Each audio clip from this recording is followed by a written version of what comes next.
Étendu au sol, à côté de sa moto, un jeune homme, entouré par des policiers, est en train d'être réanimé. L'accident vient d'avoir lieu. La victime, Sefa, est un lycéen de 16 ans, en état de mort cérébrale. Pour ses voisins et amis, c'est un choc. Beaucoup ont encore du mal à réaliser et à comprendre ce qu'il s'est passé.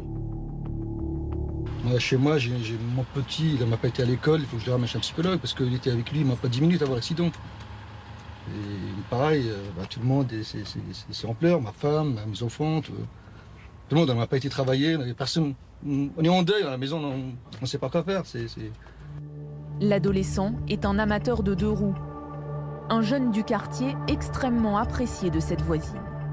Il n'y a pas de mots pour qualifier sa gentillesse, sa bienveillance, toujours souriant avec ses 2 petites fossettes, un amour de petit garçon. Un amour, et d'ailleurs on le voit toujours comme un petit garçon, moi je le décris toujours comme un chamallow.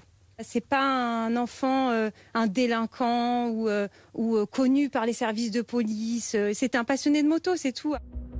Que s'est-il passé dans cette commune d'Elancourt ? Il est 18h20 hier, lorsqu'à bord de leur voiture, 3 policiers disent avoir repéré un adolescent sans casque sur une motocross. Immédiatement, ils décident de le suivre et enclenchent la lumière du gyrophare. Le jeune en scooter, je crois, a pris la fuite en apercevant mes collègues. Mes collègues ont tourné sur le secteur. Les policiers estiment qu'il s'agit là d'un refus d'obtempérer. Mais pour quelle raison ce jeune homme a-t-il pris la fuite ? Sa voisine tente de donner un début d'explication. Avec tout ce qui s'est passé, comment vous voulez pas avoir peur ? Avec ce qui s'est passé avec Naël, peut-être que une fraction de seconde, il a eu peur, il s'est dit attends, et qu'est-ce qu'ils vont faire ? Et peut-être que on ne sait pas ce qui s'est passé dans sa tête. Donc ça peut être justifié aussi, se dire ils me suivent, ils veulent absolument me faire du mal, j'en sais rien ce qui s'est passé dans sa tête. À ce moment-là, sur leur radio, les policiers disent avoir donné le signalement du jeune conducteur. Un descriptif que 2 de leurs collègues en patrouille dans un autre véhicule auraient entendu. C'est un gamin qui est en moto, qui apparemment a pris une voie de circulation qui n'était pas autorisée et des policiers qui étaient derrière pour essayer de l'intercepter parce qu'il y a un vrai danger aussi quand on a des gamins comme ça. Et malheureusement, ce gamin sur sa moto a percuté un autre véhicule de police. Cette version, donnée par les forces de l'ordre d'une 2e voiture de police percutée par Sefa, est contredite par certains habitants. À quelques mètres de là, depuis sa fenêtre, ce riverain qui a voulu rester anonyme assure ne pas avoir vu exactement la même chose. J'ai vu un jeune homme qui était sur une petite moto, je veux dire. C'était rouge. Tout, il passait par là. Pendant qu'il allait traverser sur le passage piéton, il y a une autre voiture de police qui sortait de ce côté, à droite là.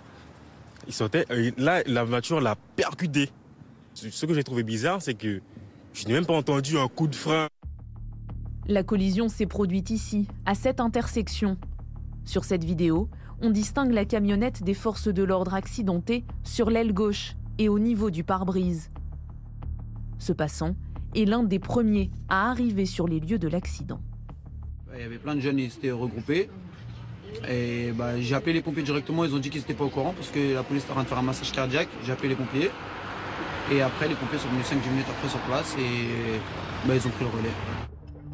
Sefa est emmené à l'hôpital, où il est déclaré en état de mort cérébrale. Les conducteurs des 2 véhicules de police sont eux placés en garde à vue, puis libérés moins de 24 heures plus tard. 2 enquêtes ont été ouvertes par le parquet de Versailles, l'une pour refus d'obtempérer, l'autre confiée à l'IGPN pour blessures involontaires.